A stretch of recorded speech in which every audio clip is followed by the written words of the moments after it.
Hey everybody, this is Brandon. I'm here to present a PowerPoint while I'm on break at work, so I'm going to rush through this thing as very quickly as possible. So this is about Roy Moore, and the title of this PowerPoint is Alabama No More. Enough is enough, time to represent real Christian values. So let's move on to the first slide. A lot of people think that Republican values are synonymous with Christian values, and I don't believe that is so, because if it was, then people in the United Kingdom that are Christians, people that are Christians in Canada, people that are Christians in Mexico, and every other country in the world simply don't seem to hold those white nationalistic values that Southern Christians do. So oftentimes white Southerners tend to vote Republican simply because they're misled to believe these Republicans represent Christian values. So let's take a look at that. How many major branches are there of Christianity? There are 9 major branches, and here they are just one by one. I'm going to go through them. I'm not going to go into detail of which each one of these have. They just have different doctrines. They have different interpretations of the script and practice. And these do not even include the many minor branches, such as Mormonism, Jehovah's Witness, Methodism, etc.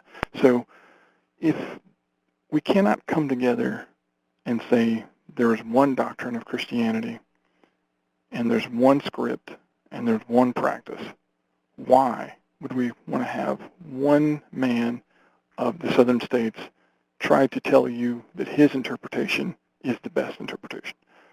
So why are there so many denominations of Christianity? I just said it. There's a disagreement with the interpretation of the script and practice. So what about the First Amendment to the United States of the Constitution? There is a separation of church and state, is paraphrased by Thomas Jefferson and used by others in expressing an understanding of the intent and function of the Establishment Clause and Free Exercise Clause of the First Amendment of the Constitution of the United States, which reads, Congress shall make no law respecting an establishment of religion or prohibiting the free exercise of. So we cannot say that one particular denomination is the ruling voice of an entire group of people, because we don't all believe the same thing. And the reason we left England in the first place is because they tried to tell us that this is the law. And the reason that King Henry and all of them said that I don't want to be part of the Catholic Church is because he said, I don't believe that. So we cannot simply say that one denomination is the correct script and practice. So a lot of people seem to think that we are a Christian nation. So if we truly are a Christian nation, which denomination are we? There is a reason there are 9 denominations. It's because there is disagreement with the interpretation of the script and practice. If you're going to vote for Roy Moore because he's a Christian, why would you not vote for Doug Jones since he is also a Christian? And yes, he is, and I'll show you that in a moment. A Christian that does not agree with Roy Moore's interpretation of the script and practice. Roy Moore doesn't believe in the separation of church and state. We need the separation of church and state because the state is what defines the basic fundamental truth for our system to exist. We decide the laws that everyone agrees on regardless of denomination. For instance, I personally do not agree with homophobia. There are many Christians that don't agree with homophobia. There are many Christians that believe homosexuals should have the same rights as heterosexuals before the law. We are all equal before the law, and that is why we have a separation of church and state. We can live our own lives by different standards, our own lives. However, we should not tell others how to live if it does not harm any other human beings when it comes to their personal beliefs and way of life. If you want Roy Moore to be Alabama's senator, you're basically suggesting that you don't believe in the separation of church and state and that his specific interpretation of the script and practice of Christianity is the ultimate truth that everyone should live by, and that should be the ultimate law, despite the fact that his interpretation undermines the very fabric of the First Amendment to the United States Constitution signed into law. So here's Doug Jones. He is a Christian. So if you're voting strictly based off the fact that somebody is a Christian or not, rest assured, Doug Jones is a Christian. So when you talk, and here's something that Doug Jones said, and when somebody asked him if he would represent Christian people, he said, when you talk about their Christian beliefs and stuff, that's one thing. But when you talk about their culture, I'm not sure what you mean by that.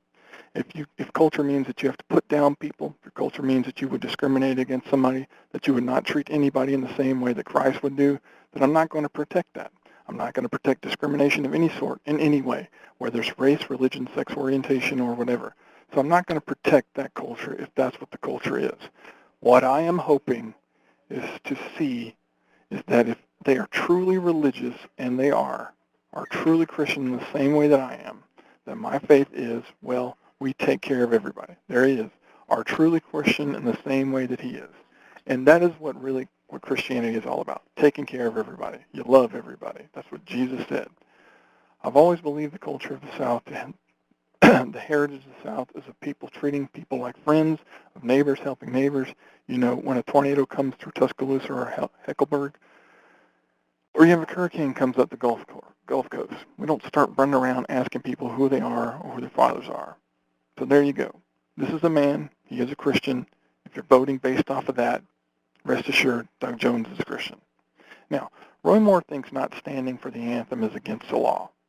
So it's against the law. You know that. This is Roy Moore's words. It's against the law. You know that. Moore said, it was an act of Congress that every man stand and put their hand over their heart. That's the law. I back the president in upholding respect for the patriotism for our country on two grounds, he said. One is respect for the law. If we don't respect the law, what kind of country are we going to have? Two is respect for those who have fallen and given the ultimate sacrifice. I'm surprised that no one brought this up. He added that it's a matter of fact the rule of law. Now, let's address each of these points. He says it's against the law. It's not against the law. That would be defying the First Amendment. In fact, it's just a code that they go by. And if you look at some of those C-SPAN videos, there are tons of senators and representatives that sometimes they're lazy and they just sit in their chairs and don't stand up for the Pledge of Allegiance and such. So why would a man like this accuse people of breaking the law whenever it's a peaceful protest and it has nothing to do with the military in the first place? Why don't you look up why Kaepernick is actually doing that? You'll find that he is one of the most patriotic people that have ever been on this planet. If they didn't have it there, it would be a tradition, but this is the law. He said, if we disobey this, what else are we going to disobey? How about the fact that he breaks the law more than anybody? He's a judge and he breaks the law. He doesn't even understand the law. This is just his incompetence. If you're going to vote for this guy because he's a judge and you think that he understands the law, he doesn't. In fact, even his law professors that taught him said that he had the most ridiculous arguments that had nothing to do with the law whenever he had debate classes. Hint, it's not against the law. In fact, the act of kneeling is protected via the First Amendment, and there it is, abridging the freedom of speech and the right of people to peacefully assemble. Roy Moore believes putting the Ten Commandments on public property is the law. We have a federal judge saying we can't recognize who God is, yet that's the basis of our justice system, Moore told Fox News. Thursday, they have the audacity to come into our court and say we have to remove the foundation of our law, which is the Ten Commandments. It's not against the law. In fact, the act of establishing a religion is prohibited by the First Amendment. If one establishes a religion, the separation of church and state is removed under the First Amendment. What if it wasn't Christianity that was attempting to establish a religion? Can you imagine that for a second? What if it was, Islam? How would you feel about that? What if the ruling class in Alabama was Islamic and you didn't feel that that was your representation of your beliefs and they just decided to put, some other Islamic institution as part of the government? That'd be bad, wouldn't it? And there it is in the First Amendment. Congress shall make no law respecting an establishment of religion or prohibiting the free exercise thereof. So understanding that the state cannot establish a religion, but it's not going to say that you can't practice it on your own. That's what it is in layman's terms. Roy Moore thinks disobeying the federal government to deny homosexuals the right to marriage is a state right.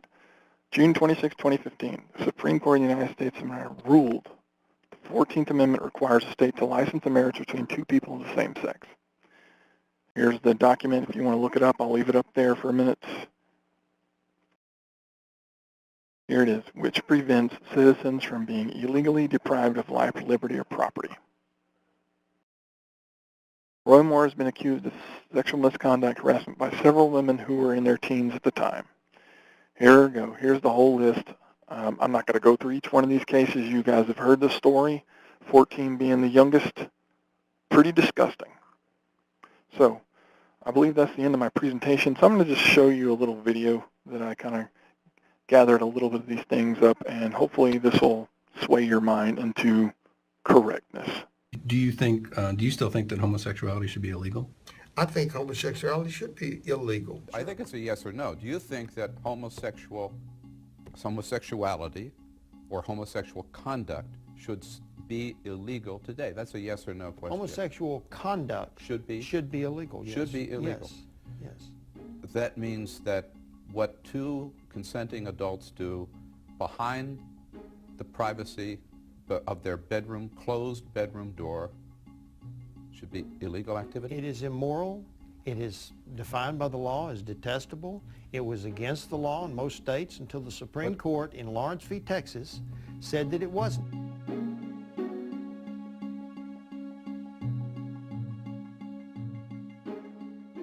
We're back now to embattled Republican Senate candidate Roy Moore and the allegations that 9 women have now made against him. Lee Korfman was the first woman to come forward, alleging that she was just 14 years old when the then 32-year-old Moore, an assistant district attorney at the time, sexually assaulted her. Is the burden on Moore to prove these false versus someone to prove that these are true in this situation? Or do you believe these allegations to be true? I believe the women, yes. Are you calling for him to step down from that Senate race?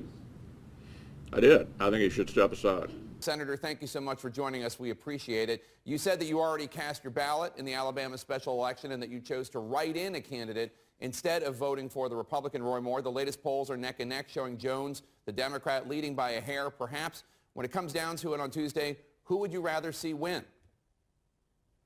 Well, I'd rather see the Republican win, but I hope that Republican would be a write-in. I couldn't vote for Roy Moore. I didn't vote for Roy Moore, but I wrote in a distinguished Republican name, and I think a lot of people could do that. Will they do it? I'm not sure.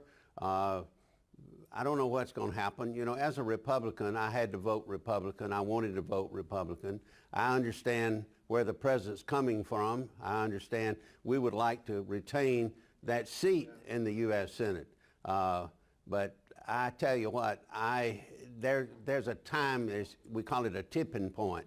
And I think so many accusations, so many cuts, so many drip, drip, drip. When it got to the 14-year-old story, that was enough for me. I said, I can't vote for Roy Moore. There you have it. Sounds like a disgusting human being.